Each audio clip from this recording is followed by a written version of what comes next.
mayors are going to realise their potential, there's a need for strong public debate and public engagement about what the mayor should do, what they should be thinking about. And we recently did a poll that found that just under half of local residents in Sheffield City region knew about the mayor. Well, that's not bad, a year out from the election, which is when we did the polling in May. It needs to be better. And we need to have a much bigger conversation about what mayors should do, what should they be thinking about, what are the priorities. As an organisation that's been arguing for mayors for years, we think this is crucial. And that's why we've been running these series of events, we've been doing research with the public, and we'll be doing more of that over the months ahead. Try and get a quick win, because people won't know who you are. Well, those in this room will, because we're taking an interest, but the population outside probably won't have the first idea of the name of the individual, even if they've been very highly promoted, and there's not a lot of time to do that. And therefore you need a quick win in order to demonstrate that your place in the world actually can deliver something, and deliver something that people can cling on to and see as a first step. I'd like us to develop and create an entity of our own that uses the enterprise, the entrepreneurship, the innovation that is the history of this area in new ways. And if we can do that, then we stand a chance of being able to stand on our feet, not actually being victims, but being a driving force for change. If Greater Manchester can do it, we can do it.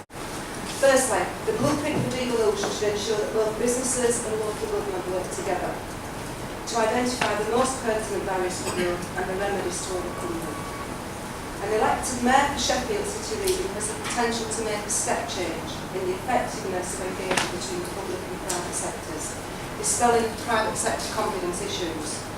I think the new mayoral office, which I broadly support in terms of political structure, I think it must be used as a platform for rethinking relations between central government and local government. It's not just about what local government is or what it does, it's about the relationship it has with the centre.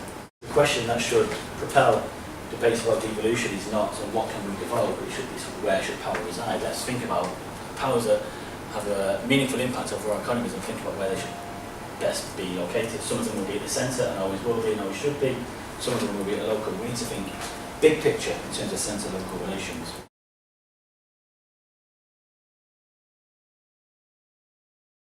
Right, well I think the first thing is engagement, communication and showing integrity that you might be talking to. It's not a one-size-fits-all. Businesses across the board, whether it's manufacturing or whatever sector it is, you set structures up where anybody who wants to engage is able to engage, and you also get out into these communities and you show that you're doing something different to make them want to engage. We need to battle for powers. If this is going to come off, then there ought to be a combined effort with the authorities across Britain for greater power.